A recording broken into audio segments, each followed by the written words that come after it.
Ya estamos al aire. Ahora sí, bienvenido, doctor José Ignacio Rivero. Le pido una disculpa a la gente que nos estaba esperando en Facebook. Tuvimos ahí un problema técnico, pero que bueno, bendito sea Dios, ya se lo solucionó.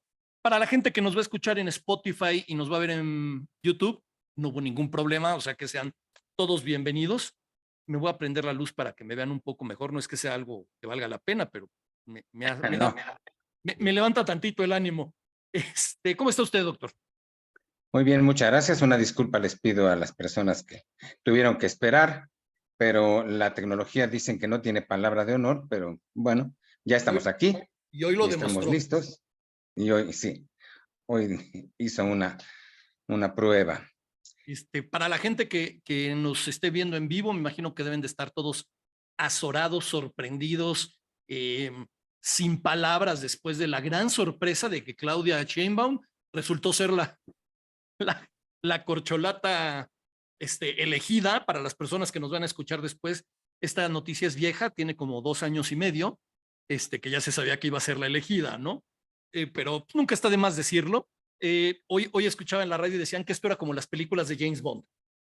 Al final ¿Cómo? sabemos que va a ganar James Bond, nada más queremos saber cómo va a ganar y qué locuras va a hacer, ¿no? Entonces, ya sabíamos que iba a ser esta mujer y ahora nada más queríamos saber cómo y bueno, qué va a pasar con Marcelo, que ya está haciendo berrinches, probablemente rompa, de ahí se agarre Movimiento Ciudadano para tenerlo como candidato y en vez de que exista una sola fuerza de la oposición, van a dividir a la oposición, que es justo lo que necesita este país, dividirse todavía más. Mm. Pero bueno, lo importante, salvo su mejor opinión, es hablar de Sor Juana Inés de la Cruz. Y hoy, a diferencia de la vez pasada, yo voy a empezar, para que vea que hice más o menos mi tarea. A ver, Eh, hay gente que, me permite solamente, antes de que usted empiece, sí, estoy de acuerdo, solamente hacer un comentario y una cita que perfecto, vienen ahora al caso. perfecto, perfecto. Eh, Dice Sor Juana textualmente en 2 versos, dice que el que siempre censura y contradice es quien menos entiende lo que dice. El que siempre censura y contradice es quien menos entiende lo que dice. Piensen ustedes en cualquier persona que conozcan o que vean en la tele en las mañaneras que siempre censura y contradice. Siempre. Siempre. Pero dice Sor Juana, ese es el que menos entiende. Es decir, no está diciendo solamente que es un ignorante, está diciendo que es un insensato. Es Wow. el más insensato de todos. Eso es estar 500 años adelantada a su tiempo, ¿eh? Sin No, lugar a no, dudas. lo Ahora, que no, pasa es que no es la primera persona que tiene esos errores. Podemos mencionar cualquier cantidad de políticos desde la época de Sor Juana a la fecha. sin Y, duda. y no solo en Y, México. y ahora un comentario. Ya van varias veces que escuchan ustedes esta pretendida, llamémosle figura, pues que no llega a tanto, de humanismo mexicano, ¿no? Ahora lo traen, está en el candelabro y entonces, y se les llena la boca porque hablan de un humanismo mexicano.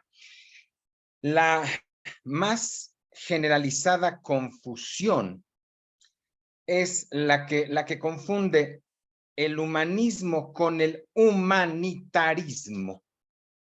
No nos vamos a meter ahora a averiguar, a explorar qué sea el humanismo, pero miren lo que es el humanitarismo. Por ejemplo, la Cruz Roja es una institución humanitaria, no humanista, humanitaria. El claustro sería una institución humanista, el claustro de Sor Juana. No vamos a meternos ahora porque nos llevaría bastante tiempo. Entonces, este humanitarismo, que lo venden como verdadero humanismo, en realidad es lo más simple. Consiste nada más en socorrer a los pobres, Cuando nosotros damos limosna, le damos 10 pesos, ni siquiera limosna, sino que le pagamos al viene, le damos una moneda al viene, estamos siendo humanitarios, no humanistas. Pero de lo que se trata, pero el humanitarismo tiene el defecto de que no le enseña a pescar, le da un pescado, nada más. Y lo saca del apuro porque ese día va a comer. Claro. Pero de lo que se trata es del humanismo que lo enseña a pescar y desarrolla sus capacidades y ya más o menos ustedes van bien. Pero bueno, entonces, que el que siempre censura y contradice es quien menos entiende lo que dice. Ahora sí, no, por favor, sí. Y me gusta la frase que está usted utilizando, porque yo estoy seguro que si a las personas se les pregunta que nos digan una frase famosa de Sor Juana Inés de la Cruz, un pensamiento famoso de Sor Juana Inés de la Cruz, se van a quedar en ese famoso de hombres necios que acusáis a la mujer sin razón, ¿no? Es como la bandera de la monografía de Sor Juana, ¿no? Pero yo busqué, y hubo una que me gustó mucho, porque la gente a lo mejor puede seguir diciendo, si Sor Juana es famosa por lo que escribió, por sus obras de teatro, por sus poemas y todo eso, ¿por qué verla desde un punto de vista filosófico? Y me topé con esta frase de ella que dice, sin claridad no hay voz de sabiduría. Y va muy además en la línea de lo que acaba de decir usted, o sea, la sabiduría está en lo claro, está en lo que se sabe que se quiere decir sin tratar de englobarlo, sin demagogias, sin, sin dar vueltas a las cosas, ¿no? Yo creo que los mejores mensajes a lo largo de la historia es cuando son claros, cuando son contundentes. Entonces dije, qué mejor forma de ver esa faceta de la pensadora que con una frase de ella que sea sin claridad no hay voz de sabiduría. Me recordó la frase famosa, es muy famosa entre los filósofos, desde luego, no tiene que ser, no tienen que conocerlos los que no están versados y no estudian y se dedican a la filosofía. Es una frase de Ortega. Dice, la claridad es cortesía del filósofo. Es decir, el filósofo es claro y en eso estriba su cortesía. El filósofo que no es claro es descortés con los demás. Entonces Heidegger era un total maleducado. Oh, bueno, es que Heidegger era filósofo alemán. Y no olvides. Porque si la claridad es cortesía, no era precisamente su fuerte. Y luego podríamos hablar también de la claridad de Kant. No, es que mire, barajar la verdad y la belleza, o sea, la belleza literaria, o sea, escribir, expresar la verdad con claridad, bellamente y conforme a las reglas gramaticales y sintácticas y ortográficas y etcétera. Eso lo han logrado muy pocos, y no solo filósofos. El primero de ellos, desde luego, y el mejor hasta ahora, yo creo, es Platón. O sea, Platón, las obras filosóficas de Platón son obras maestras de la literatura. ¿Sí me explico? Sí, o sea, no solo son obras grandiosas de la filosofía, del sino pensamiento. también, del pensamiento, sino también de la literatura. Exactamente. Pero si bien nos salimos un poco del tema, pero creo que vale la pena porque vamos a regresar a esta claridad. Yo creo que la forma como lo presentó Platón al convertirlo en un diálogo le permitió ser muy claro. Porque en un diálogo entre personas, pues la conversación tiene que ser mucho más directa, mucho más clara, menos rebuscada.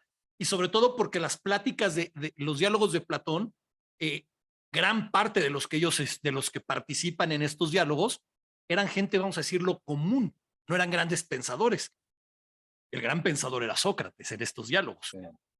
Déjeme recordarle o traer a cuento una frase de la República. Mire lo que dijo Platón hace 26 siglos. Dijo, la mayor injusticia es parecer justo sin serlo. La mayor injusticia, el más injusto de todos, el más corrupto, diríamos nosotros hoy en día, de todos, es el que pasa por ser bondadoso o bien legítimo o bien, si quiere, legal, y no lo es. Eso es lo peor que se le puede hacer al pueblo. Esa frase ¿No? estoy seguro, esa frase de la República, estoy seguro que no viene en los nuevos libros de texto de la SEP. Estoy convencido. Pero, bueno, Pero si me le voy a permite. preguntar, usted que Ajá. está metido en el tema de la educación y que es, no, quiero pensar que nadie lo ha lastimado llevándole uno de estos libros, pero ¿en los nuevos libros se mencionará a Sor Juana? ¿Usted cree que mencionen No, a Sor Juana?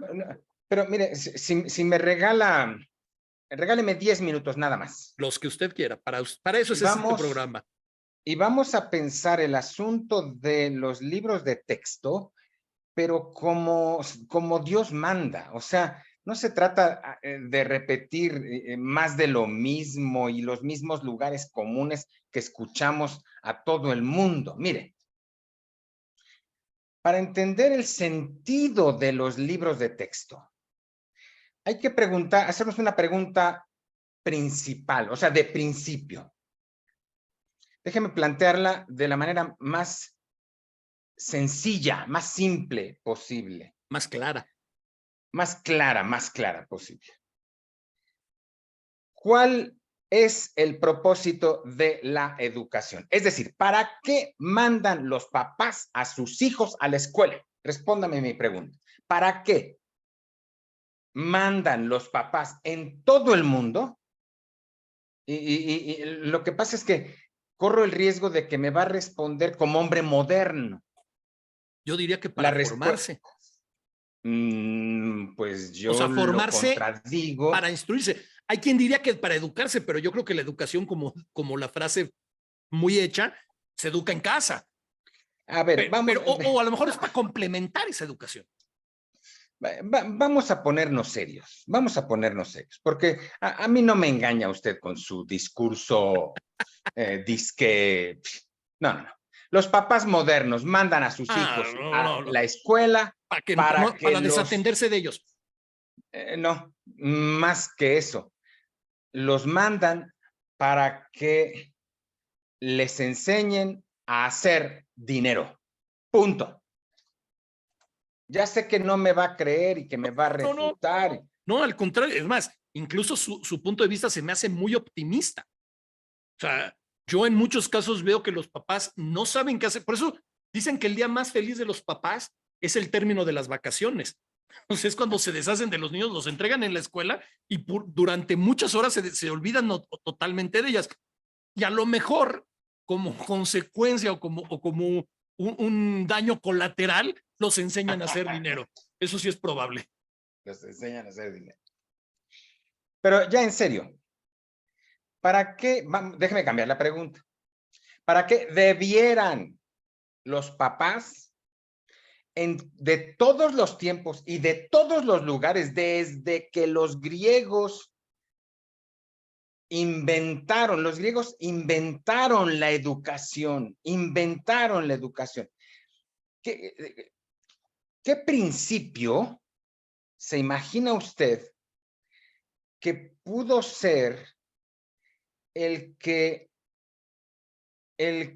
inspiró, sígame, muy de cerca, el que inspiró la invención de la educación? Es decir, que inventáramos un recurso para,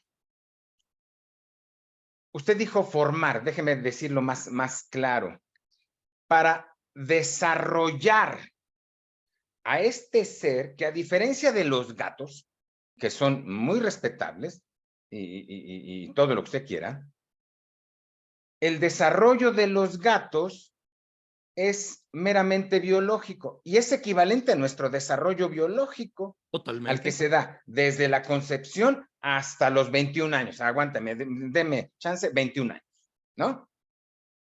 De hecho, cuando nacemos los seres humanos, a diferencia de los gatos y de las ballenas y de los delfines y de todos los Somos demás, o totalmente sea, indefensos. totalmente, el potrillo, no el potrillo que está pensando, sino el No, de no, no, verdad. sé que usted habla en serio. Yo hablo en serio. El potrillo nace y se pone de pie. Claro, Nosotros tardamos, nada más para ponernos de pie, tardamos casi como, como no, un o año sea, o cerca de un año. A ver, como un año. las jirafas por eso tienen cuernos, porque como caen desde tan alto para que no se rompan la crisma, porque a partir de ese instante ya están solas. Yo creo que ahorita hay algo Lo, bien, bien interesante lo que dice. Estaba poniendo como ejemplo el origen de la educación en Grecia, ¿no? Que podemos decir que ahí es donde existe la educación. Y yo creo que la educación en esa época lo que buscaba era hacer mejor al ser humano.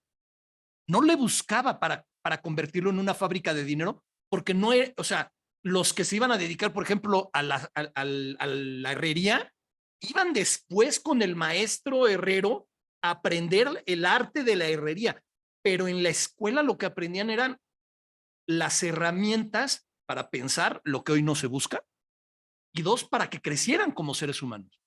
Y yo como creo, seres humanos, como seres humanos, claro, o sea, porque yo el creo. crecer como ser humano te va a permitir después poder desarrollar las habilidades técnicas para hacer ese dinero que quisieras.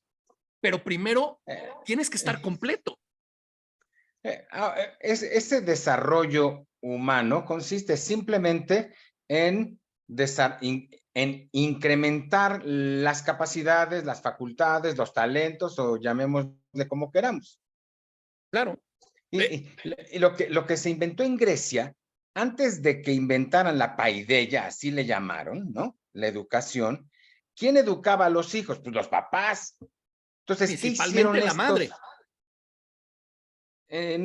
Sí, pero también el padre, porque el padre les enseñaba el oficio, tal vez el de la carpintería, ¿no?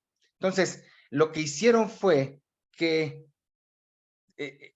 se les ocurrió que la educación debía estar en manos del Estado, no en manos de los particulares, para garantizar, porque si algún papá no quería educar al hijo, pues no lo educaba y ya, ¿no? Pero me parece que nos estamos desviando. Es decir, lo importante está en que el principio es que este ser no está desarrollado. Hay que desarrollarlo, hay que hacerlo crecer, porque puede crecer y puede llegar a ser algo totalmente, algo mucho mejor que lo que es cuando nace. Y cuando nace y si lo dejamos ineducados. Podríamos incluso pensar que la meta, esta meta idílica, platónica, nunca mejor dicho, en el sentido de la idea, eh, es desarrollarlos para llegar a su máximo desarrollo y ser mejores incluso que sus antepasados, incluso que sus ancestros, incluso que sus padres. O sea, pensar en siempre es la capacidad que tiene el ser humano para ser mejor. El joven de hoy va a ser mejor que su padre y su padre en teoría sería mejor que el abuelo y así hasta el día de hoy, ¿no? De eso se trata. Y no solamente como individuo, también como comunidad, es decir, como mexicanos, e incluso como humanidad, para que Okay. nuestra época, la época moderna, sea mejor que todas las anteriores y vivamos mejor humanamente que se vivió en la Edad Media y que vivieron en Egipto y así sucesivamente. Claro que de eso se trata, de que los hijos sean mejores que los padres y de que el alumno sea mejor que el maestro. Pero Totalmente. déjeme ahora continuar. Hay un texto de Kant, ¿no? Que se llama ¿Qué es la ilustración? En donde Kant sostiene que la mayoría de edad, mire qué estoy pensando. Si queremos fijar cuál es la partida de nacimiento, o sea, el acta de nacimiento de Occidente, pues es muy claro, es la Ilíada y la Odisea, ¿no? Ahí nació Occidente. Bueno, ahora, lo que tenemos que averiguar es cuál es la mayoría de edad de la humanidad. Fíjese la pregunta que estamos haciendo. ¿Cuándo cumplió la mayoría? Si yo le pregunto, ¿cuándo dice la Constitución, nuestra Constitución política de los Estados Unidos mexicanos, que los mexicanos somos mayores de edad? 18 pues dice años. la Constitución que a los 18, y por tanto, como hasta entonces somos mayores de edad, entonces somos ciudadanos. Ah, perfecto, muy bien. Antes no somos ciudadanos, está muy bien. Ahora, estamos tratando de fijar la fecha, que por supuesto no va a ser una fecha, En un sino va a acontecimiento. ser, tampoco puede ser un acontecimiento. Me está entendiendo muy bien, y aunque es un error, es muy bueno, porque nos sirve para entender, para buscar en el lugar adecuado. Porque note usted, el hecho de que la Constitución fije los 18 años, o los 21, creo que los gringos, ¿no? O algún otro país, lo que sea, que lo establezca por un número de años, ¿no parece extraño? Sí, O sea, debería de a ser los más por una 21, capacidad. por supuesto, señor, claro, exactamente por Hay una gente que capacidad. es como cuando de repente te dicen que un niño de 16 años es sicario y no le pueden aplicar las leyes por ser menor de edad. Y dices, pues toda su forma de actuar no demuestra que sea un niño. Y hay gente de 60 años que se porta peor que un escuincle. Sí, y lo de menos es que tenga 16 años. Lo importante es que es un sicario Entonces, o que mató. usted dice la partida de nacimiento, por decirlo de alguna manera, de la humanidad sería la Odisea, bueno, la Ilíada y la Odisea, para ir en orden, ¿no? O sea, primera y segunda parte. Y luego dicen que las segundas partes no son buenas. Yo creo que esta segunda parte es mucho mejor que la primera, pero no voy a entrar en esa discusión. Con esa idea, definir cuál es la mayoría de edad de la humanidad. Pero ya usted dijo que hay que encontrar una capacidad, que depende de una capacidad. Y no, bueno, hasta a mí me dejó boquiabierto. Muy bien. Ahora, la pregunta es, ¿la actualización de qué capacidad es una muestra inequívoca de mayoría de edad humana? Me salió bastante bien, y ya no se la puedo repetir, pero me salió bastante bien. Se me ocurre, y entiendo cuando dice que no es un evento como tal, No, pero se me ocurre una invención. no, hombre, sí vamos tan bien. ¿Qué invención? La invención De la del imprenta. motor de combustión No, interna. la imprenta. No, Porque la imprenta permitió la transmisión de más conocimiento y de llegar a más gente con ese conocimiento. pero Porque antes no se tenía. no permitió la producción de más conocimiento. Permitió la difusión del conocimiento. Pero antes de la difusión necesitamos la producción. Y este es el asunto. ¿Se dio cuenta? Claro. Estaríamos. Lo que pasa es que estamos demasiado encandilados con esto de la difusión y la divulgación. El CONACYT hace una distinción entre difusión y divulgación.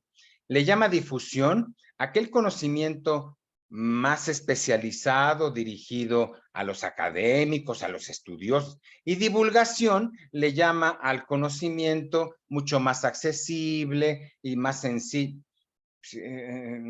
O sea, no se trata de la difusión del conocimiento, se trata de la producción de ideas. Déjeme platicarle algo de la historia. Vasconcelos. Vasconcelos era secretario de Hacienda en el gobierno de Obregón. De Hacienda, discúlpeme, me retiro lo dicho. Era secretario de Educación Pública ¿Sí? en el gobierno de Obregón. A Vasconcelos, lejos de ocurrírsele inventar, crear el libro de texto gratuito, ¿sabe qué hizo? Imprimió, publicó, editó las 100 más grandes obras del pensamiento y la literatura universal. Y puso una biblioteca en cada escuela del país. Este era el proyecto vasconceliano. Por supuesto, no se logró actualizar totalmente, ojalá se hubiera podido. Pero no inventó el libro de texto gratuito. Déjeme volver a hacerle ahora una pregunta. Si pensamos en la estructura, digamos, propiamente en el libro de texto, ¿para qué habría usted creado el libro de texto gratuito? Pero contésteme de veras, o sea, no me invente sus historias. ¿Para qué? ¿Con qué propósito? ¿Para qué? Para que aprendan lo que yo quiero que aprendan, Por no algo supuesto, distinto. claro. ¿Ya ve Lo qué que, fácil? y tal cual, o Lo que sea, a mí me lo que conviene. me conviene, por supuesto. ¿Y para qué? ¿Para qué? Para mantener el poder a la Maquiavelo. Simplemente. Entonces, ahora dicen que es ideología. Ha sido ideología desde que fue creado en 1959. ¿Cierto? Toda la vida ha Pero, sido ideología. Y gracias al libro de texto gratuito, estamos como estamos.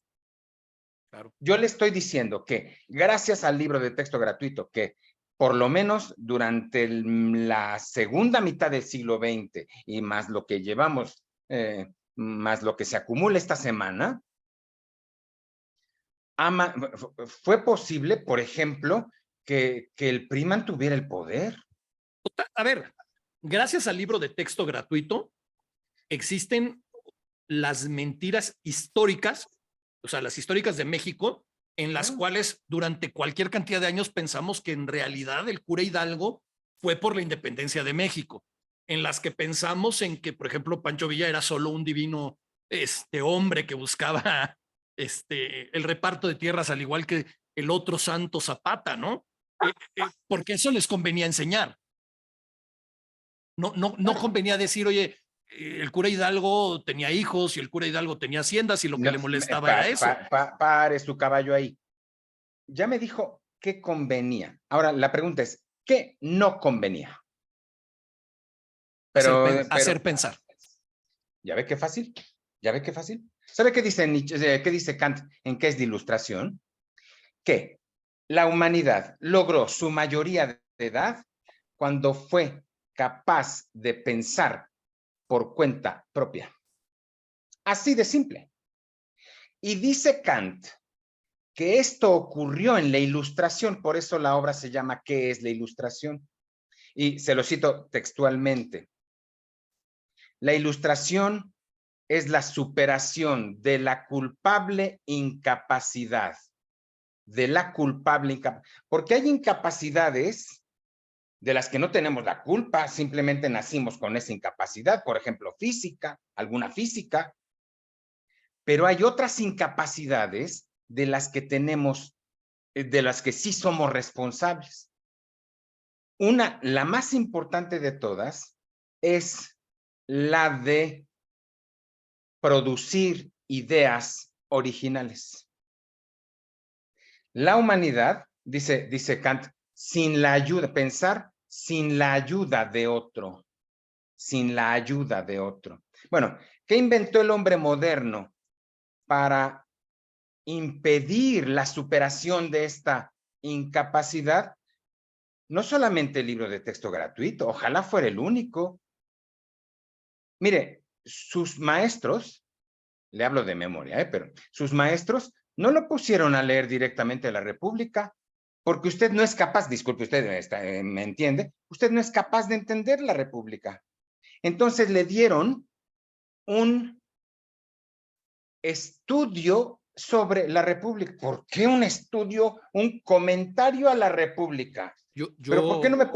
Perdón que lo interrumpe, pero yo tuve un profesor de filosofía que sí me hizo leer los diálogos de Platón y los discutíamos en clase, aunque no siempre estaba de acuerdo con Platón, este maestro.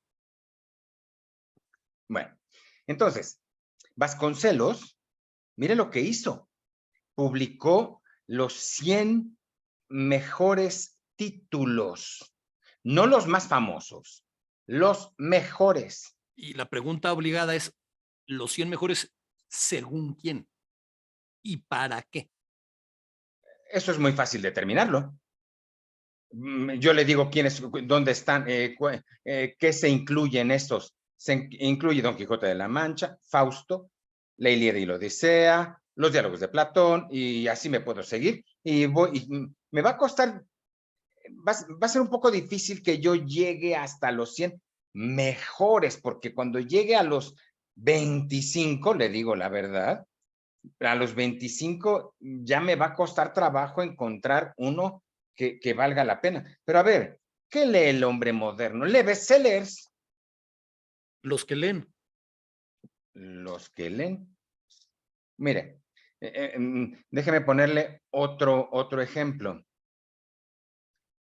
En la UNAM, más o menos también al mismo tiempo que Vasconcelos, un poquito después, se les ocurrió crear una biblioteca que llamaron, en latín, se llama Biblioteca de Autores y Escritores Grecolatinos. Hoy en día, yo estoy seguro que no solamente Latinoamérica, en toda América, en todo el continente americano, es la mejor colección de autores greco-romanos. Están editados, son bilingües. La hoja izquierda es en griego y la hoja del lado derecho es la traducción. ¿Sabe quién es traductora de la Bibliotheca Scriptorum? Así le llamamos. Se llama la Bibliotheca Scriptorum Grecorum et Romanorum Mexicana. ¿Sabe quién es? La mamá se llama Paola Vianello de Córdoba, del anterior presidente del INE. Su mamá era, yo creo que ya murió, era traductora de la Biblioteca Scriptorum. O sea, en estos libros, por mencionarlo así, se encuentra una república, claro, en griego y en la página opuesta en español, para poder comparar textualmente lo que se dice.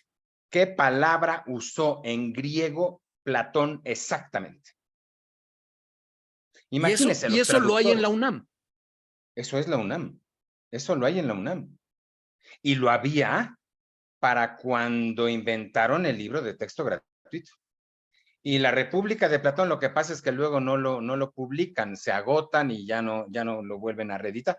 Pero costaba, y si usted tenía credencial de profesor o de alumno de la UNAM, bueno, una bicoca. No se la puedo enseñar porque no estoy en mi biblioteca, pero es un tomo de este tamaño, de este grueso, la República de Platón y la Odisea, porque imagínese que es bilingüe. Entonces,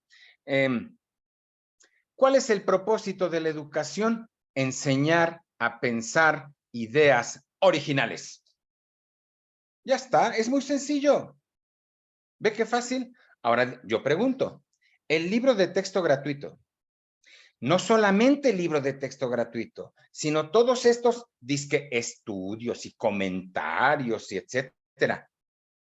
No importa que sean a las obras más importantes, enseñan, habilitan al educando a gestar, porque desde Sócrates sabemos que es una gestación. Es un fenómeno digamos, semejante a la gestación del producto, ¿no? Y aquí ya ve usted que pudiéramos hablar cantidad, pero tenemos que hablar.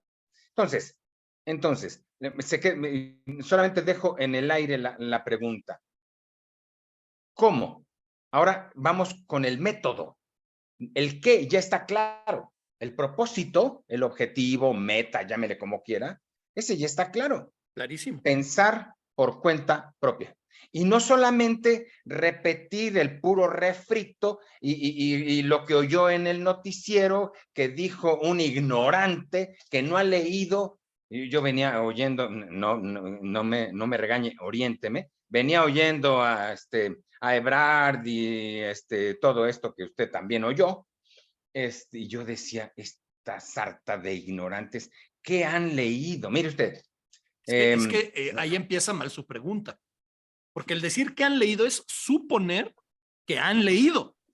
O sea, hay que empezar por ahí. O sea, ya lo decía un amigo mío que la suposición es la madre de todas las idioteces, utilizaba otra palabra más contundente. Pero ya decir que han leído es decir, bueno, a ver, el mejor ejemplo de que no han leído nos lo dieron hace 7 años, cuando le preguntaron a Peña sobre sus 3 libros favoritos y no supo qué contestar y hubiera sido mejor decir, no tengo libros favoritos, pero tuvo que decir una estupidez porque también no saben decir no sé. Mariano Azuela, el hijo de Mariano Azuela, el de los de abajo, okay.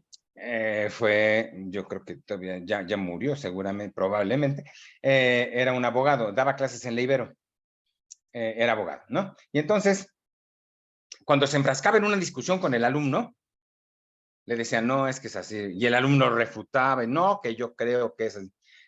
Zanjaba, o sea, finalizaba la discusión diciendo, ¿qué le parece si intercambiamos nuestra bibliografía? Usted me dice que ha leído usted, yo le digo que he leído yo. Y ahí se acababa la discusión, ¿verdad? Porque, o sea, sí. Vamos a ver qué. Ahora sí que estábamos midiéndole el agua a los camotes, nunca mejor dicho. Pero voy a atreverme a regresar, ya sabemos que no podemos criticar los libros de texto actuales, más allá de las fallas que tengan, porque tienen el mismo fin maquiavélico que tuvieron los primeros. Nunca mejor dicho. Son maquiavélicos en el sentido. Lo que pasa es que ahorita dicen, es que están adoctrinando, y dicen, no, a ver, espérame, llevan adoctrinando desde el primero que se publicó a la fecha. O sea, si se escogían las lecturas que se escogían, los poemas que se escogían, todos tenían un fin. No se buscaba la mejor rima, la mejor nada. Y si me permite, los muralistas mexicanos no hicieron lo mismo. Hay que ver ¿No es lo mismo? cualquier pintura de Siqueiros. O sea, de Siqueiros y de Rivera, bueno, sin ir, ¿no? Yéndonos incluso a lo más simple, el puro mural del Teatro de los Insurgentes. O sea, ese es un ejemplo ya de adoctrinamiento. Y si nos vamos al del Poliforum y si entramos a Palacio Nacional ahora que ya esperemos se den las llaves a alguien más o a ver qué pasa, ahí lo vamos a ver. ¿Por qué pintaban en Palacio Nacional? ¿Por qué? ¿Por qué les prestaban a los murales de los muros de Palacio Nacional para pintar lo que ellos querían? Igual, a ver, pero eso también pasaba en el Renacimiento. O sea, nosotros hoy vemos el retrato de la Gioconda y toda la gente se emociona al Louvre para ir a ver a la Gioconda y se les olvida que había un señor que le pagó un dinero a Leonardo para que pintara a su mujer. O sea, un dineral. Un dineral. O sea, al final también los grandes o muchos de los grandes acababan adoctrinando. La Capilla Sixtina es un adoctrinamiento. Sin ir más lejos. Claro, por supuesto. Digo, ahí le puso es que lo acaban de Miguel Ángel algunos detallitos, ¿no? De su cosecha para que traía contra algunos obispos y eso, pero al final es un adoctrinamiento, sin duda. Claro. Ahora. Es un recurso. Los adoctrinamientos han variado y volvemos, o sea, decíamos, al principio se buscaba desarrollar al ser humano. Después surge la escuela moderna, que incluso tiene toda la concepción de una fábrica de la era industrial para ir acostumbrando a los chamacos a que de la escuela pasaban a la fábrica, y que ya supieran que iban a estar en líneas de producción y que tenían que completar ciertas cosas y todo esto. No, me parece que ya lo mencionamos, pero luego me confundo, ya no sé qué hablé en clase y qué hablamos nosotros y tal, pero no, la demagogia ha sido la misma desde que la inventaron los griegos. Otro día le platico cuándo. Y la perfeccionó Cicerón. Bueno, en todo caso, la única diferencia con la demagogia actual, contemporánea, es que descubrieron que la ciencia tiene una virtud especial. O sea, si yo le digo que eso está científicamente comprobado, entonces usted va a caer redondito y me va a comprar el producto a ojos ciegas. Totalmente. Garantizado. La semana pasada estaba sacando unas copias en el Office Depot y en lo que esperaba para ser atendido veo unas cajas de plumones que eran libres de gluten. Y yo dije, ¿cómo por qué diablos unos plumones tienen que ser libres de gluten? Y me atreví a publicar esto en Facebook. Y hubo gente que trató de justificarlo diciendo, es que entiende que a lo mejor un niño puede comer del plumón. Y mi siguiente pregunta fue, ¿y por qué un niño tiene que estarse comiendo el plumón? O sea, Y la mía es, ¿y dónde está su mamá? claro, ¿dónde está la mamá que el niño se come el plumón?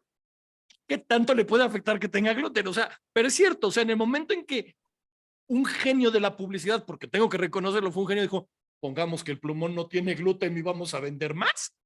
Por lo mismo, porque ya estoy dándole un elemento científico que lo va a hacer relevante con relación a su competición, ¿no? A sus competidores. Y es cierto, la ciencia sirve para cegar. Si está utilizada para adoctrinar, si está utilizada como herramienta, la ciencia es un gran cegador. Claro. Además, eso no es ciencia en realidad, pero fácilmente nos confundimos y pensamos que sí. Discúlpeme, pero vinimos a hablar de Sor Juana y ya llevamos quién sabe cuánto tiempo. Todo fue porque le pregunté que si en los nuevos libros de texto mencionarán a Sor Juana. Mire, ahora la pregunta que le voy a hacer. ¿Cuál diría usted que son las 3, las 5, las que usted quiera, más grandes obras de la arquitectura universal? Se la creo, lo que me diga, se lo creo. Es que no soy muy ducho en cuestión de arquitectura, Entonces pero vamos con la podríamos hablar, pintura. por Vamos ejemplo, con la pintura. ok, con la O en pintura. donde sea ducho. Me voy a ir con una muy fácil. Podríamos hablar, por ejemplo, de la escultura, el David de Miguel Ángel, podría ser uno de los, de las grandes obras de la escultura. El pensador Bernini. El pensador de de Rodin. No, Rodin yo pondría primero a Bernini, pero no soy yo, es usted muy bien el pensador de Rodin. y Son varios pensadores, por cierto, de Rodin, sí, pero sí, sí, okay, tenemos uno aquí en el el Sumaya. pensador. Al fin y al cabo todos son nombre en el excusado. Pero también en el Zoom, no en el excusado. Pero también tenemos un David, pero luego Claro. platicamos de eso. Sí. Y podríamos incluso también volver a caer bueno, incluso me atrevería que alguna obra de Dalí, que tiene por ahí algunas esculturas, podrían ser unas obras de arte. Bueno, muy bien, muy bien. Y la persona que está versada en la arquitectura, pues puede pensar en 3, 5 o las que quiera. Pero ahora vamos con la poesía. Con la poesía. Y yo le digo que Sor Juana compuso, porque es una composición, pero Sor Juana escribió unos de los poemas mayores de la literatura universal. No le estoy diciendo solamente de la literatura en lengua castellana, que ya sería mucho decir, de la literatura universal. O sea, lo está poniendo a competir con Dante. Y no solamente, no competir, sino a la altura. Al nivel. O sea, pensando en nivel. poesía, me pongo a pensar en un Dante, por no hablar de la literatura castellana, porque en castellano nada más empiezo con Lope de Vega, nada más por mencionar uno rápido. En castellano estaría a la altura de Góngora, Quevedo, Lope, Cervantes y Sor Juana. Mire lo que acabo de decir.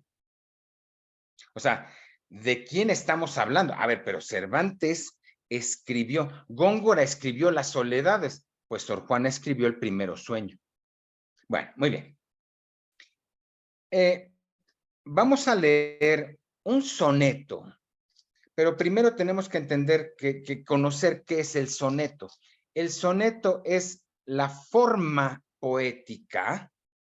Hay distintas formas poéticas. Una se llama el soneto, otra es la lira, otra es la endecha, otra es el romance, otra es, y así sucesivamente. De todas las formas poéticas, la forma absoluta es el soneto. Exactamente igual que en el caso de la música, la forma musical por antonomasia se llama la sonata. En el caso del instrumento y en el caso de la voz, del canto, se llama la cantata. Hay múltiples y son diversas formas musicales, pero estas, por ejemplo, la Perdón, sinfonía. en el caso del soneto que lo pone así como lo máximo de estructura, sería por la forma precisamente de la estructura que tiene de A, B, B, A, C, D, C. O sea, el primer verso tiene que rimar con el cuarto, el segundo con el tercero, dos, ¿cómo se llama? 14, Dos dos cuartetos, dos tercetos. tercetos, todo esto. Exactamente.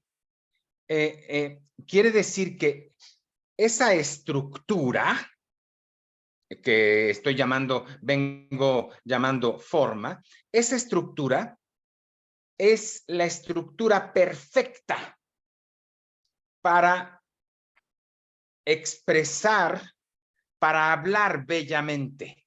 Entonces podríamos decir que el mejor soneto que existe es aquel famoso soneto que escribió Lope, que le mandó a hacer Violante. No. O sea, en el sentido de que explica lo que es un soneto de la mejor manera posible utilizando un soneto. Sí, entonces no es el mejor soneto posible, sino es el que mejor explica qué es un soneto. Ok, sí. Déjeme leérselo porque... ¿El de Lope o el de Sor Juana? No, el de Lope, el de Lope. Ese casi me Dice lo sé de así, memoria. ¿se lo sabe de memoria? No, casi, lo que pasa es que a mi papá le gustaba mucho, entonces cuando hablábamos de Claro. soneto o dejaban algo en la escuela de poesía, siempre empezaba, un soneto me manda a ser Violante, que en mi vida he visto tanto aprieto. Me he visto en Me he visto tanto en tanto aprieto, aprieto. 14 versos 14 dicen que es versos dicen soneto, que es soneto. burla burlando Burla van los burlando tres van los tres delante, delante. y es una joya de... Yo pensé que no hallara consonante y estoy a la mitad de otro cuarteto. Mas si me veo en el primer terceto, no hay cosa en los cuartetos que me espante. Por el primer terceto voy entrando y parece que entré con pie derecho, pues fin, con este verso le voy dando.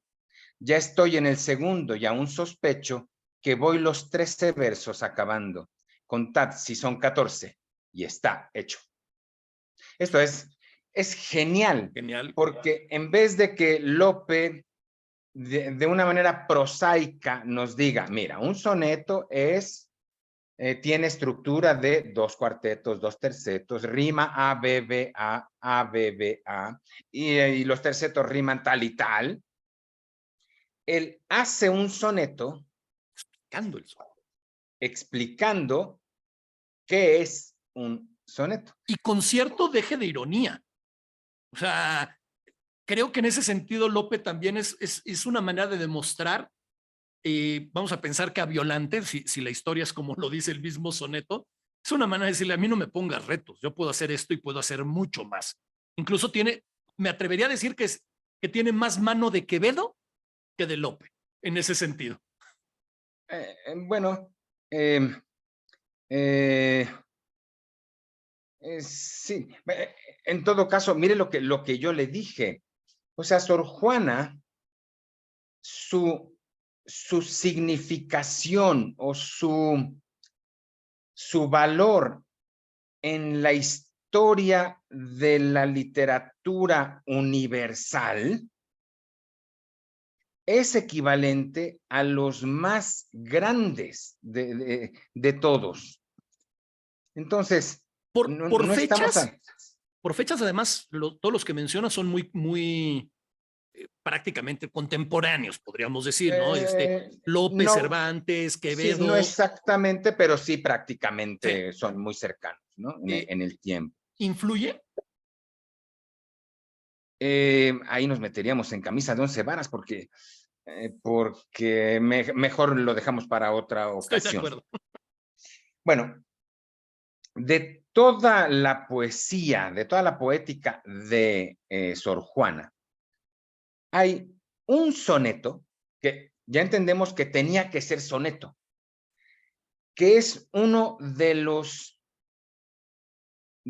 mejores que se han compuesto. Y difícilmente en lengua castellana vamos a superarlo, ¿no? Déjeme leerlo primero completo y luego, si le parece, Lo desmenuzamos. exactamente, lo desmenuzamos y lo analizamos y lo entendemos y lo explicamos. Este soneto dice así.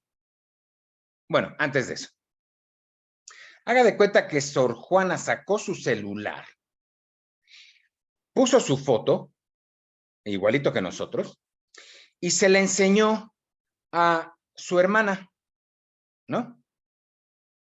Eso es lo que supone este soneto, es decir, que Sor Juana le está desmintiendo a un espectador que está viendo el retrato de Sor Juana, ¿Eh? lo está desmintiendo porque lo que el espectador cree que está viendo está equivocado. El espectador está viendo lo que quiere ver, cuando en realidad, cuando la realidad es muy otra cosa y es totalmente distinta. Entonces, dice Sor Juana, este que ves, engaño colorido, es decir, este retrato mío que estás viendo, y ahora no le puedo mostrar retratos de Sor Juana, pero son retratos en los que está vestida de gala, está está de pie en uno de ellos, en el otro, en el de Cabrera, está sentada, en el de Miranda está de pie. Solamente tenemos 2 retratos de Sor Juana que además no fueron pintados en vida de Sor Juana, sino que fueron pintados después de muerta y por lo tanto tenemos que pensar que los pintores, que fueron Miranda y Cabrera, los copiaron de algún retrato que tal vez sí fue pintado con el modelo O sea, de Sor Juana, ¿no? podríamos decir que y voy a verme demasiado burdo, la Sor Juana de los billetes que vemos es una Sor Juana pintada después de muerte. Después de muerta, no sabemos si de memoria, no es muy probable que haya sido de memoria, a menos que luego los pintores son medio magos y lo que sea, pero mire, el de Miranda se pintó unos 15 años después de muerta, pero el de Cabrera, y el buen pintor de ese siglo fue Cabrera, el de Miranda es malísimo. Cabrera lo pintó unos 40 y pico, tal vez 50 años después de muerta Sor Juana. Y si me estoy exagerando, 30 años después de muerta. Un chorro, una O sea, un bestialidad. chorro. Pero bueno, Entonces, sigamos Cabrera, con el sigamos. soneto, pero como me Entonces, dijo, vamos, léanoslo completo y después analizamos verso por verso. verso por verso. Muy bien. Este que ves, engaño colorido, que del arte ostentando los primores con falsos silogismos de colores, es cauteloso engaño del sentido. En quien la lisonja ha pretendido excusar de los años los horrores y venciendo del tiempo los rigores triunfar de la vejez y del olvido, es un vano artificio del cuidado, es una flor al viento delicada, es un resguardo inútil para el hado, es una necia diligencia errada, es un afán caduco y bien mirado, es cadáver, es polvo, es sombra, es nada. Wow, Ahora vamos verso por verso. qué fin. No, va a ver qué cosa. Entonces, le dice, este que ves, este retrato que estás viendo, es un engaño. Tú no estás viendo la realidad, estás viendo lo que quieres ver.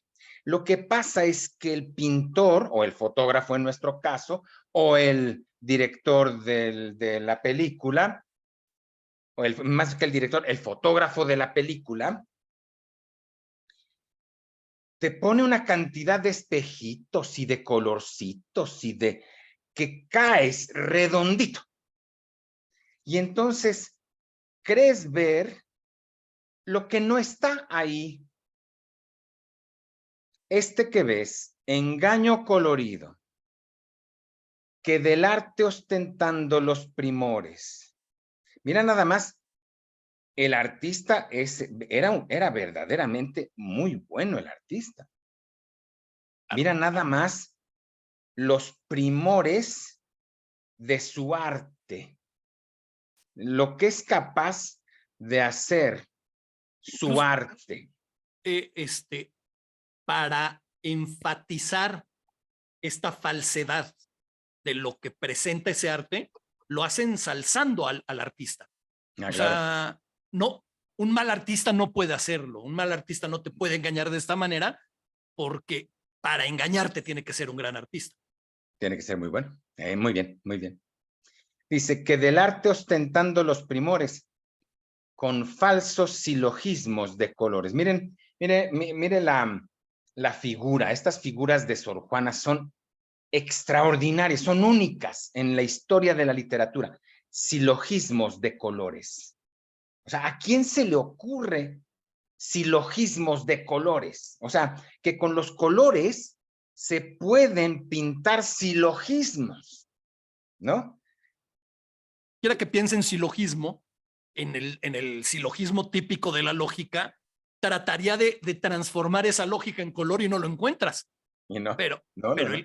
pero el artista fue cauteloso, ¿no? En ese sentido. Sí, sí, pero y ahora Sor Juana era un genio tan peculiar, tan único. O sea, nadie en la historia universal, sé lo que le estoy diciendo, nadie, solamente a Sor Juana se le ocurrió esta figura, silogismos de colores. Ni a Cervantes, o sea, no lo tiene ni Obama. Sí, es Con hermoso. El concepto es hermoso. que del arte ostentando los primores con falsos silogismos de colores, es cauteloso engaño del sentido. Tus ojos mentirosos te engañan y te hacen ver, incluso estás convencido de que lo que ves, lo que está plasmado ahí es, a ver, pero ¿qué es lo que está plasmado ahí? Ahí está el retrato de una mujer que lo que importa no es que sea bella, lo que importa es que está llena de vida y tiene futuro y promete y le ves las mejillas y están sonrojadas y toda su disposición y su porte. Y tú dices, no, esta mujer va a vivir hasta toda la eternidad. O sea, le queda una cantidad de años de vida que no veas. Bueno, pues esa es la mayor falsedad, ¿no? No, se da cuenta, cuando nosotros vemos la foto, lo que nos llama la atención es que estaban, pero qué contentos estaban. Estaban muy contentos y estaban celebrando y todo lo que sea. Pero todo eso, en el fondo, está como sostenido porque estaban llenos de vida. O sea, imagínense que entráramos al gimnasio, ¿no? Y está el uno, está en la caminadora y el otro está, ¿no? Lo más evidente, es decir, lo primero que se ve con los ojos es que tienen vida para rato. Pues dice Sor Juana, eso es la mayor de las falsedades. Es el mayor engaño. Ahora, se lo cambio. Cuando nosotros escuchamos el comercial, ¿no? De GNC y nos dicen que con este suplemento alimenticio, ya sé que no hay comercial de GNC. No se preocupe. Con este suplemento alimenticio porque vas a comer una cantidad de potasio y además, y entonces vas a vivir quién sabe cuántos años, pero no solamente, sino que vas a llegar a viejo, pero vas a ver cómo vas a llegar a viejo. ¡Qué viejazo! Qué viejazo, con una vitalidad y no solamente sexual, sino en todos los sentidos, hasta sexual, ¿no? Bueno, pues Sor Juana diría, esa es la mayor mentira y el mayor engaño. Déjeme repetir la cuarteta. Este que ves, engaño colorido, que del arte ostentando los primores con falsos silogismos de colores, es cauteloso engaño del sentido. Es decir, el pintor de mala fe, con una mala leche. Claro, por supuesto, Sor Juana no habla como yo, habla como Dios manda, ¿no? Pero y con mala voluntad, lo pintó adrede. Bien. Para que tú cayeras en la trampa. Porque es una trampa la pintura. Muy bien. Segunda cuarteta. Segunda cuarteta.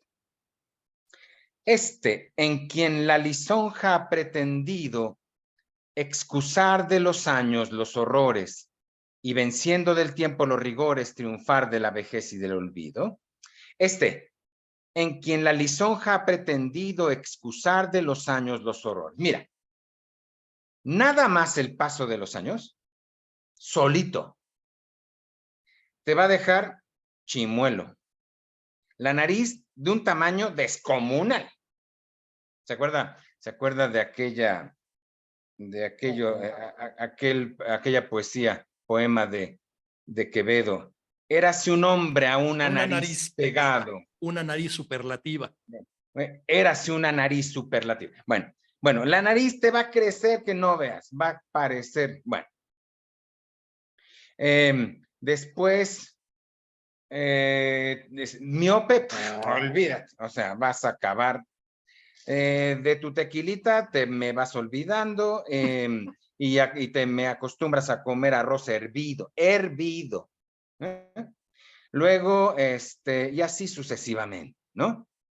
Dice Sor Juana, excusar de los años los horrores.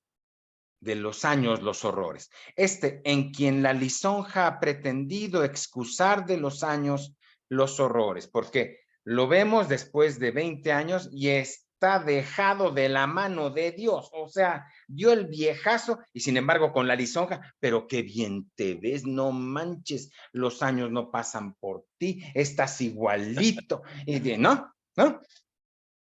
En quien la lisonja ha pretendido excusar de los años los horrores, pero es pretensión, por supuesto que no lo logra.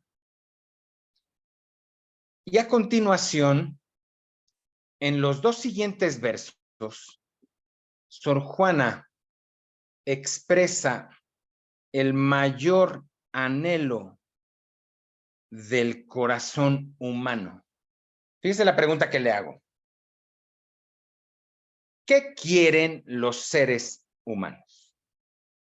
No, ya sé lo que me va a contestar porque le han hecho demasiado daño a usted los medios, sus maestros, sus educadores, etcétera. Pero fíjese la pregunta, es intencionada. ¿Qué queremos? Para empezar, vamos a corregir la conjugación. ¿Qué queremos los seres humanos? ¿Qué han querido y qué van a querer mientras los haya, mientras existan los seres humanos? ¿Qué es verdaderamente? Nótese que no dije en el fondo. Si usted, déjeme contestarle como un hombre moderno, Lo que quieren es poder. En toda la extensión de la palabra. En todos los sentidos de la palabra. Y como quieren poder, inventan el cohete que vaya a la luna, o bien el submarino que llegue al fondo del mar, o bien el automóvil simplemente, o bien el celular y todo lo demás. ¿Qué quieren? Poder. Otro, más descaminado, va a contestar, lo que quieren es sexo. ¿No? Seguramente hay muchas personas, bueno, no usted, no estoy diciendo usted, pero debe de haber algunas personas, muchas personas que comulguen, ¿no? Compartan esta idea. Pero yo se lo pregunto en serio, ¿qué queremos realmente los seres humanos? Eternidad. De Ser acuerdo. eternos. Vivir para siempre. Es una idea de ¿De quién? es una idea de Shakespeare. Shakespeare dice, lo único que quería de un dios era la inmortalidad. O sea, con que me dé la inmortalidad, que no me dé todo lo demás, los dioses. Ya me encargaré yo de eso. Teniendo la inmortalidad, yo ya me encargo de todo lo demás. Tengo todo el tiempo del mundo para obtener todo lo que quiero. O para conseguirlo, o para producirlo, o para Para lo generarlo, que o para sea, pero inventarlo, o para lo que pasa es que todas las personas pensamos en la vida eterna en el momento en el que estamos ahora. O sea, nadie piensa que a lo mejor vas a vivir 300 años, pero envejeciendo y deteriorándote cada vez más. Incluso ahorita que leía usted el segundo cuarteto, la segunda cuarteto. por cabe mencionar que aproveché el momento para buscarlo en internet y tenerlo también yo aquí y poderlo ir leyendo con usted. Bueno. Lo iba leyendo y decía, es increíble, este segundo cuarteto podría ser la base para decir, ok, todo lo contrario es el retrato de Dorian Gray. Todo lo contrario es el retrato de Dorian Gray. Así todo lo que se va echando a perder el cuadro para mantener la eternidad yo. Y el que se echa a perder es el cuadro. Pero no es el único caso. O sea, hay grandes historias de búsqueda de la juventud, de la eternidad, la famosa búsqueda de la eterna juventud de Ponce de León. Y como esto, hay muchas historias de quien busca ser eterno. Porque, insisto, la eternidad te va a dar todo lo demás. Claro. Sí, estoy de acuerdo. Me gustó mucho esta comparación suya. Muy buena. Ahora bien, y dice Sor Juana que ella sí sabe, nosotros no. O sea, usted y yo no, pero ella sí sabe qué queremos los seres humanos en realidad. Dice, y venciendo del tiempo los rigores, triunfar de la vejez y del olvido. ¿Qué es lo que queremos todos? Que no nos olviden. Que no se olviden de nosotros. Es una eternidad. Yo le pregunto, primero, no está mal. Respóndame mi pregunta. Sabio, permito, rapidísimo, si no se me va la idea. Un genio moderno, seguramente he oído hablar de él, se llama Woody Allen. Ajá. Algún día le preguntaron que si quería ser con su obra ser inmortal. Y dijo, yo quiero ser inmortal por no morir, no por mi obra.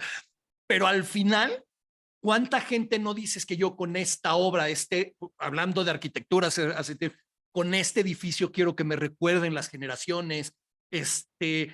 ¿Por qué? Porque es como sé que soy finito, como sé que voy a morir y que la inmortalidad no existe, lo que quiero que exista de mí es mi recuerdo. Es que el recuerdo es una forma de inmortalidad. Claro, y si no, La única forma. vámonos a los grandes dictadores de la historia. ¿Qué es lo que buscaban? Ser inmortalizados, desde las grandes pirámides de Egipto hasta el Valle de los Caídos en España. Al fin y al cabo es, quiero ser inmortalizado. El Arco del Triunfo, la tumba de Napoleón, el monumento que me diga. O sea, está hecho para buscar una inmortalidad que, como no puede ser física y real, es mediante el recuerdo. Mire, yo voy a ir más allá de lo que usted muy bien está diciendo. No es solamente esta o aquella obra de arte. Inventamos el arte para que no nos olvidaran. Y de hecho, todavía no olvidamos quién esculpió el caballito o quién pintó o lo que sea. Pero se da cuenta, es la motivación. Tratándose de los seres humanos, lo importante no es tanto, sí es importante la acción, por supuesto, pero más importante aún es la motivación de la acción. O sea, no tanto qué hizo, sino por qué lo hizo. ¿Qué hizo? A ver, yo le platico qué hizo. Canceló el aeropuerto de Texcoco. Permítame un segundo, me voy a parar, usted siga hablando, pero está un poco loco, entonces voy por algo para calmarlo, pero usted siga hablando, yo lo escucho. Ándale. Entonces, lo importante es la motivación, ¿por qué lo hizo? Si lo hizo por un afán de venganza o si lo hizo por agradecimiento o si lo hizo, esto es más importante, o por lo menos la acción no acabamos de entenderla, por lo menos completamente, si no atendemos a la motivación. Ya se ve que hablar de las motivaciones y de la palabra motivación deriva de motor. No es cierto, no de motor, de mover. O sea, ¿qué fue lo que nos movió, ya sea a ir a la fiesta o a no ir a la fiesta, independientemente, ¿no? Entonces, ¿por qué razón?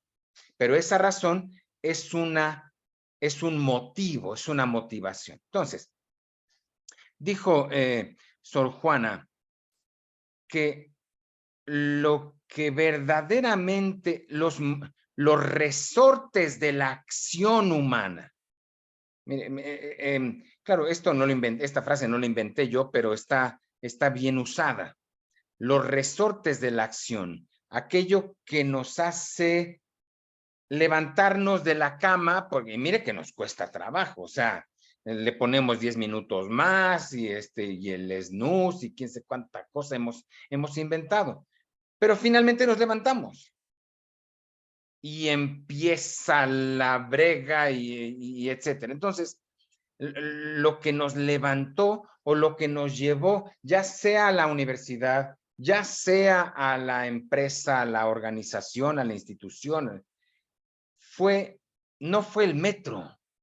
O sea, sí fuimos en metro, pero en realidad el verdadero móvil, así como el verdadero móvil es, y mire, ya, si me permite continuar, solamente un minutito más sobre este tema. Lo que desee. Todos los seres humanos somos distintos. Todos los seres humanos distintos. Las épocas históricas no pueden ser más distintas. O sea, ¿qué tiene que ver el románico? O sea, ya sé que no es una época, pero me va a entender a qué me refiero. Por lo menos define una época de arte. ¿Qué tiene que ver el románico con el impresión? Nada. No se parecen en nada. el modo de vida, el modo de vida de los egipcios, por más que hayan tenido pan y nosotros también te comemos pan, era absolutamente distinto, totalmente distinto. O sea, nosotros dormimos en un colchón y ellos dormían, pues yo supongo que en petate o en algo Ajá. parecido, o en un colchón de paja. Muy bien. Pero hay algo que no ha cambiado nunca en la historia. Lo único que no ha cambiado y que no va a cambiar y que es lo propiamente humano, como diría Nietzsche, es humano, demasiado humano, es esto que llamamos las motivaciones de la acción. Los hombres han hecho la guerra por los mismos motivos, toda Siempre. la vida, Territorio, siempre. tener No, más. por venganza, por odio, o por rencor, o por celos, o por... No, nosotros no hacemos la guerra como la hicieron, como la Los hicieron... troyanos. Yo no quería irme tan lejos para que no fuera tan exagerado, pero digamos, los troyanos o los medievales, Sí, la guerra de los 100 años. pero, o la guerra de los 100 años o la guerra que de independencia de mí. Pero los motivos siempre han sido los mismos y esos no van a cambiar. Y entonces, el acento debe ponerse ahí, principalmente en la educación y en el gobierno de este ser humano. Pero entonces nos estamos, pero Al ya, hablar ya, de, ya. de que esto no cambia y que la guerra de Troya y la guerra de Ucrania, para irnos a los dos extremos, Muy bien. es lo mismo, la misma En el esencia, fondo, en el fondo. Ahí es cuando decimos, todos los humanos, todas las personas somos distintas, pero al mismo tiempo somos iguales. exactamente, exactamente. Eso es Y una no, verdad. no podíamos ser más iguales. Te pareces tanto a mí que no puedes engañarme. Incluso este soneto que hace Sor Juana de su retrato aplica para cualquier retrato. Ah, claro. Y no solo para cualquier retrato, yo me atrevería a ir todavía un poco más allá. Me atrevería a decir que es también a la imagen que queremos dar hacia los demás. O sea, Sí, hay personas que se comportan totalmente diferente delante de unas personas, de otras. ¿Por qué? Porque están tratando de ser ellos mismos su propio artista, poniéndolo en las palabras de Sor Juana, ese mismo engaño lo producimos nosotros. A mí me da risa, por ejemplo, cuando me reúno con mis amigos de la universidad y se da uno de estos juegos de palabras bucólicos propios del barrio de Tepito de esta ciudad y que me dicen, es que no has cambiado. Y le digo, gracias a Dios. Y no he cambiado porque trato de ser auténtico o lo más auténtico posible frente a todos.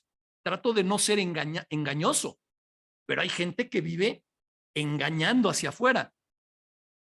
Y hay una frase que yo la utilizo mucho, que no sé si se me ocurrió a mí o es de alguien y se la robé, pero yo siempre digo, el que piensa mucho en el qué dirán los demás es porque él dice mucho de los demás. El que no se preocupa por el qué dirán es porque no dice nada de los demás. El que está constantemente de es que, ¿qué van a decir? ¿Qué van a decir? ¿Qué van a pensar? Es porque uno también está pensando y diciendo de los demás. Y por lo tanto cree que todos son, el león cree que todos son de su condición. sí. Ahora bien, esa apariencia está motivado por lo mismo. O sea, le conviene, lo hace por conveniencia, por interés. Los intereses son innumerables. Hay gente que le interesa, ¿sabe qué? O sea, no se imagina lo que le puede interesar a alguien. ¿Qué se le ocurre que le interese? Le interesa estudiar conocer el universo. O sea, ¿a quién se le ocurre? Y hay gente que le interesa ahora que habló de Woody Allen, mi querido amigo filósofo, hace filosofía del cine. Su especialidad es filosofía. No se imagina, vale la pena escucharlo. Sí, me Y, por gustaría. ejemplo, y hablar de Woody Allen, porque no se imagina lo que dijo Woody Allen. Era muy ingenioso, No ¿no? se nos ha muerto. Perdón, ya lo ando matando, ya lo ando matando. Entonces, ¿qué es lo que queremos usted y yo en el fondo? Que no nos olviden. Pero yo le iba a hacer esta pregunta. Dígame el nombre completo con 2 apellidos de su tatarabuelo por parte de su padre. Ni por parte de madre. Ni de mi madre. Y ya no Ni se su vaya al mamá también. tatarabuelo. Bisabuelo. Bisabuelo. Le iba a decir de mis abuelos, sí, pero bisabuelos ya no. O sea, de mis Bisabuelo. abuelos sí, y bueno, obviamente de mi papá y de mi mamá. Pero imagínese el qué triste en los países que ni siquiera guardan los 2 apellidos. O sea, ahí de guamazo pierden a 2. Oiga, seguramente conoce, ¿cómo se llama? 23andMe, ¿o qué? ¿No? Entonces no importa, no importa. Pero hay un sitio gringo que se llama biography.com. O Ancestry también hay uno, ¿no? Para ver los No, ancestros. perdón, se llama ancestry.com, ¿no? Pero lo que tal vez usted no sepa es que en la UNAM aquí en CEU, crearon un centro de investigación o alguna cosa de investigación sobre los ancestros de los mexicanos. Yo encontré en la de la UNAM, no en ancestry.com, ya encontré el acta de nacimiento de mi padre del año de 1917. Y ya encontré todo mi árbol genealógico, tanto por parte de padre como de madre, hasta el siglo XIX, pero mediados del XIX. Solamente los nombres. Y Claro. creo que se casó con esta señora, y no más. Pero vale la pena. No me acuerdo cómo se llama, pero debe de ser algo así como biografía UNAM. Pero Y no sabe lo que se va a encontrar, lo sí. buscó en internet o físicamente yendo allá. No, en internet, esto es en internet. Wow. Sí. Esa es la tarea del día de hoy, ¿eh? Seguro. O sea, eso Sí, es lo que voy a hacer y es mañana. gratis. Y es gratis. El de la UNAM. Sí, claro. El gringo No, no. el otro cuesta y cuesta bastante. Sí, cuesta bastante. O sea, Bueno, cuesta bastante para lo que al final es, pues sí, en realidad. porque no deja de ser un ejercicio de ego. Por supuesto. Claro que sí. Claro que sí. Pero bueno, todo esto porque queremos que no nos olviden, pero el ser humano es olvidadizo de nacimiento. O sea, si a un niño usted le dice, a ver, ven acá, mira, vas a salir por ahí, bajas las escaleras, entras en la cocina, abres el cajón del lado derecho al fondo y me traes un tenedor. Para cuando el niño ya está saliendo por ahí, ya se le olvidó. Pero no necesita ser niño. A veces yo me pasa que subo al refrigerador, lo abro y dije, ¿a qué venía? Eso se llama, eso tiene otro nombre que no es necesario ahora mencionar, pero y se debe a otra razón, a otras causas. De hecho, esta es una idea de Nietzsche, por supuesto que no es una idea mía.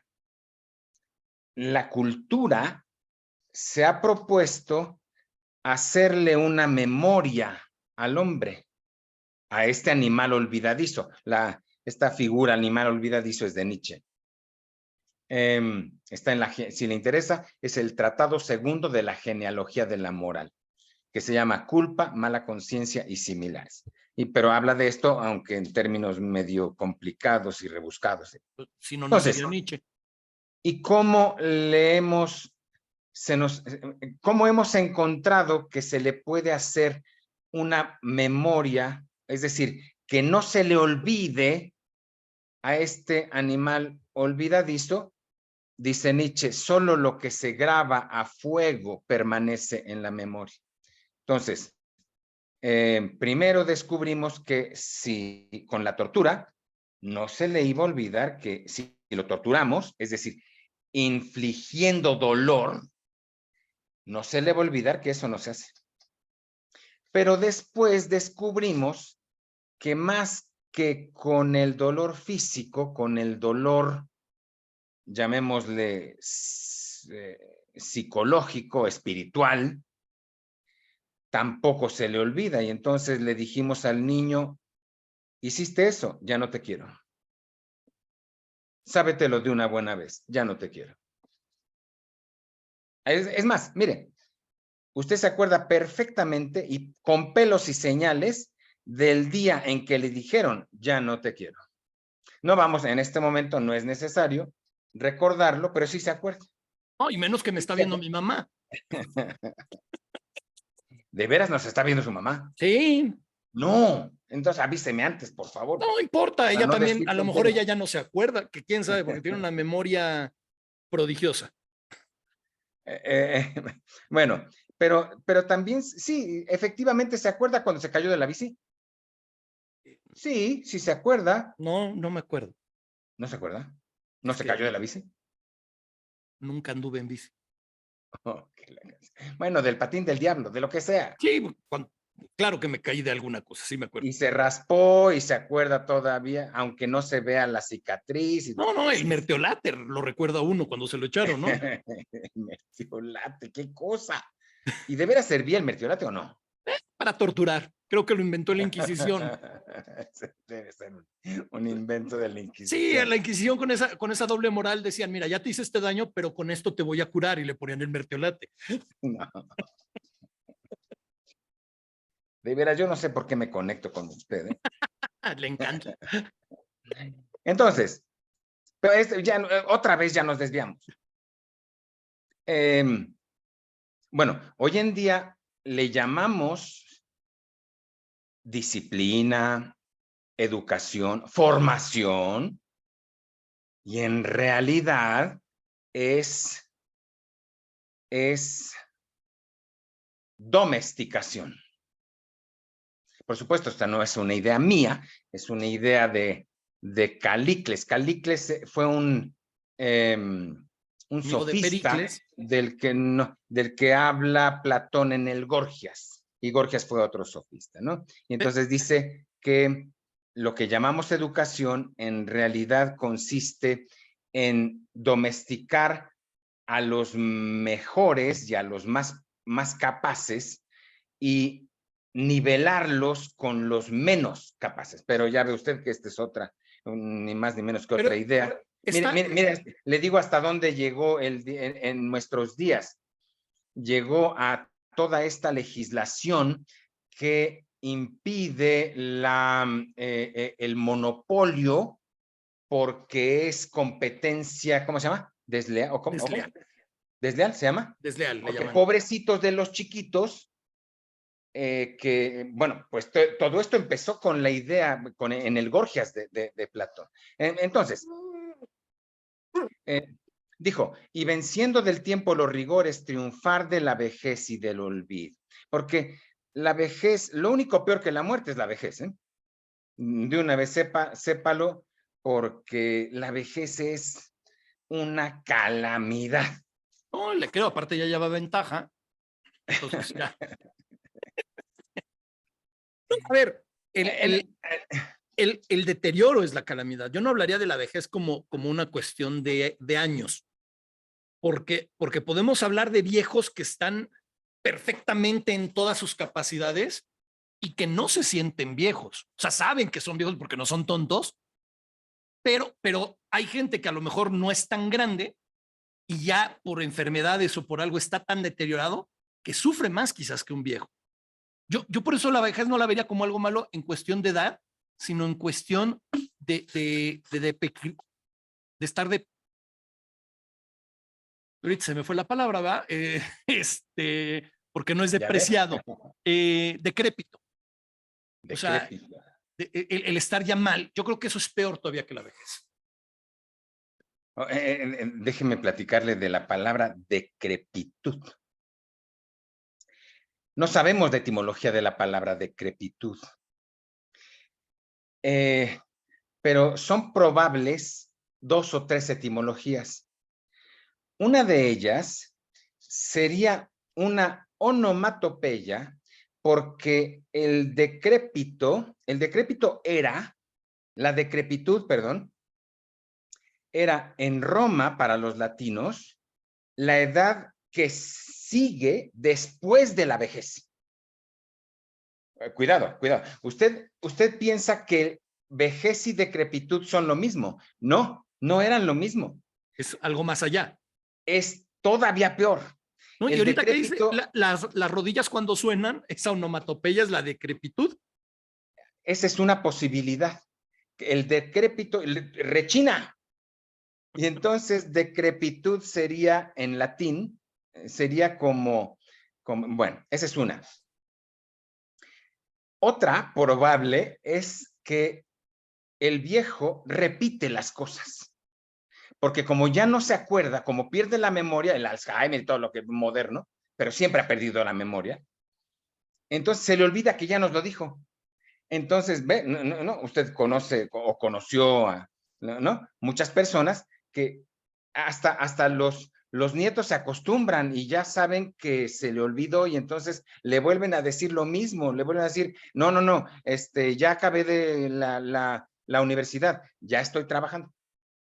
Y pasan 2 minutos y por alguna razón la memoria, ¿no? Pero esas son las dos probables, que son muy interesantes, ¿no? Entonces, pero bueno, déjeme terminar, por favor, con Sí, claro. porque estoy viendo que ya es tardísimo. Entonces, en estos dos versos, ningún filósofo, sé lo que le estoy diciendo porque yo ya lo busqué, ningún filósofo dijo otro tanto que lo que dice. Mire, el que más se acercó, el mejor de todos fue Schopenhauer. Schopenhauer dice que lo que queremos los seres humanos es más aún. Platón, lo que queremos es trascender. Y para eso, para lograr eso, lo más sencillo es tener hijos. Después de tener hijos, si no tenemos hijos, entonces lo más sencillo es producir la obra. Y en la obra trascendemos. De hecho, trascendemos más en la obra, sea cual sea, que en los hijos, porque finalmente los linajes humanos desaparecen, ¿no? En cambio, la obra, si es verdaderamente valiosa, va a perdurar mucho más que nuestro linaje. Sí. No lo escuchamos. Perdón, No lo perdón. escuchamos. Ahí entendemos por qué en la Edad Media, por ejemplo, la importancia de tener hijos para continuar el linaje y continuar todo lo que se ha hecho.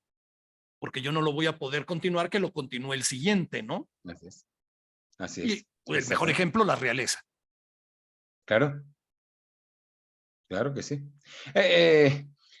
Los hijos pueden ser hijos como la Sheinbaum, o sea, mejor vamos a hablar Un de algo. hijo del... No, Ah, de eso, no. pues es que pone usted ese ejemplo, es lo primero que se me viene a la cabeza. No, porque va a ser hija, ajá, bueno. Sí, va a ser una hija. Sí, eso desde ahorita se lo aseguro. No. Entonces, no hay en toda la historia de la filosofía. Ahora estamos hablando no del poeta, sino del filósofo. Nadie dijo algo semejante a estos simples 2 versos. Y venciendo del tiempo los rigores, triunfar de la vejez y de lo... Independientemente de la belleza, porque no hay manera en ningún idioma, se lo garantizo, de decirlo más bellamente. Entonces, fíjese, es la idea y la belleza. Esto solo lo logró el paradigma Pues es Platón, desde luego. Pero estamos diciendo que Sor Juana se encuentra, mire, la distancia entre Sor Juana y Heidegger. Lo que pasa es que como está de moda, y si usted no lee, si usted es filósofo y no lee a Heidegger, no No es sabe, filósofo. no es filósofo. Estos dos versos hay que saberlos de memoria. De hecho, la tarea es, este soneto, memorizarlo. No, bueno, yo le voy a ser sincero, lo que ya estaba pensando hacer dentro del ego, porque el ego es quizás ahorita que hablábamos de qué es lo que mueve a todo, diría Freud quizás que el ego, sin lugar a dudas, llevándolo a un tema psicológico, pero dentro del ego dije, voy a buscar una foto decente mía, lo cual ya tiene su chiste, hay que empezar, que es un trabajo de investigación profundo. Es una averiguación dificilísima.